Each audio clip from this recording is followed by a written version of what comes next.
ఇంత ప్రేమ ఎందుకండి యేసయ్య మీద మీకు? ఎందుకు, ఎట్లా వచ్చింది అంత ప్రేమ మీకు? అసలు నాకు అర్థం కాదు. మొత్తానికి ఏదో చూశారు ఆయనలో. ఏం చూశారంటే మొట్టమొదట సిలువను చూశారు. సిలువలో యేసు ప్రేమ నీకు అర్థమైపోయిందబ్బా. నన్ను ఇంత ప్రేమించావా? పాపినైనా నన్ను ప్రేమించి నా కోసం ఎంత ప్రాణం పెట్టావా? ఎందుకేసయ్యా నేనంటే నీకంత ప్రేమ?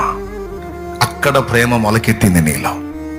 ఆ తర్వాత నువ్వు మారు మనసు పొంది రక్షణ పొంది యేసయ్య కిందికి వచ్చిన తర్వాత అడుగడుగున ఆయన నిన్ను పలకరిస్తున్న తీరు, ధైర్యపరుస్తున్న తీరు, ఆదరిస్తున్న తీరు, ఓదారుస్తున్న తీరు, వాక్యంలోంచి నీతో మాట్లాడుతున్న తీరు, నీ కన్నీరు తుడుస్తున్న తీరు, వరుసగా ఒకటి వెంట ఒకటి నిన్ను కాపాడుతున్న తీరు, నడిపించుకొస్తున్న తీరు, అద్భుతాలు చేస్తున్న తీరు, ఈ రోజు వరకు నీడవలే నిరంతరం నువ్వు నిద్రపోతున్నా సరే వదిలిపెట్టకుండా నిన్ను వెంటాడుతున్న ఆయన తీరు, ఆయన ప్రేమ, ఆయన ఆసక్తి నీకు ఒక గొప్ప ఆకర్షణగా మారిపోయింది.